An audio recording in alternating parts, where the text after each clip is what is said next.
பூரிராம் ஒரு அழகான ஊருங்க. வனப்பகுதிகள், மலைகள்னு இயற்கை குஞ்சுற ஒரு ஊரு.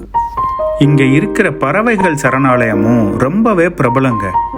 இங்க சாங் அரினான்னு ஒரு ஃபுட்பால் ஸ்டேடியம் கூட இருக்குங்க.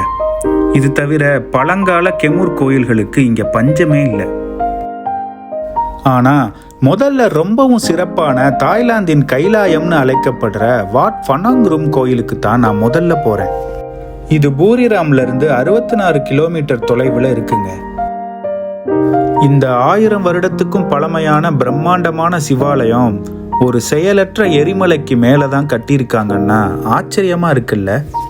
அதாவது பொதுவா 10,000 வருடங்களுக்கு மேல வெடிக்காத ஒரு எரிமலைய விஞ்ஞானிகள் செயலற்ற எரிமலை, அதாவது டெட் வல்கானோன்னு அழைக்கிறாங்க. ஃபனாங் கோயில் பல கட்டங்களா கட்டப்பட்டதுங்க. 10ஆம் நூற்றாண்டுல 2 அடுக்கு செங்கல் கட்டிடமா கட்டப்பட்டது தான் இந்த கோயில். இன்னைக்கு இங்க இருக்கிற சிறிய சன்னதி 11ஆம் நூற்றாண்டுல கட்டப்பட்டது. பிரதான சன்னதி அங்கோர் வாட்டை கட்டின 2ஆம் சூரியவர்மன் காலத்துல கட்டினது. இங்க இருக்கிற 2 பன்னலாய்க்கல்னு சொல்லப்படுற கட்டுமானங்கள் 12ஆம் மற்றும் 13ஆம் நூற்றாண்டுல கட்டியிருக்காங்க. இப்படி கிட்டத்தட்ட 300 ஆண்டுகளா முக்கியத்துவம் வாய்ந்த ஒரு கோயிலா இது இருந்திருக்குங்க.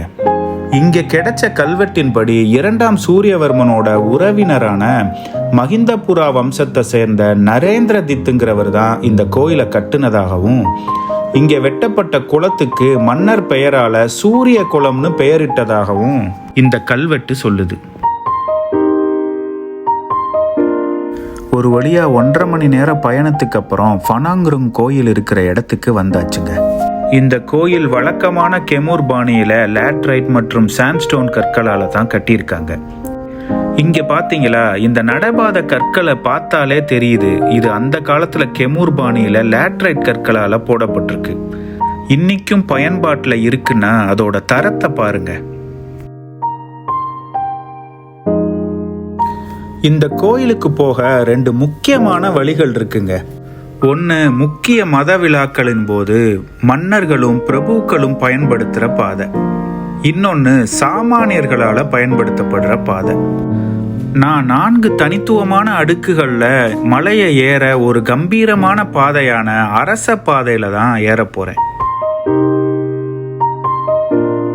இந்த பாதை தொடங்குறதுக்கு முன்னாடியே அதை ஒட்டியே ஒரு அருங்காட்சியகம் இருக்குங்க.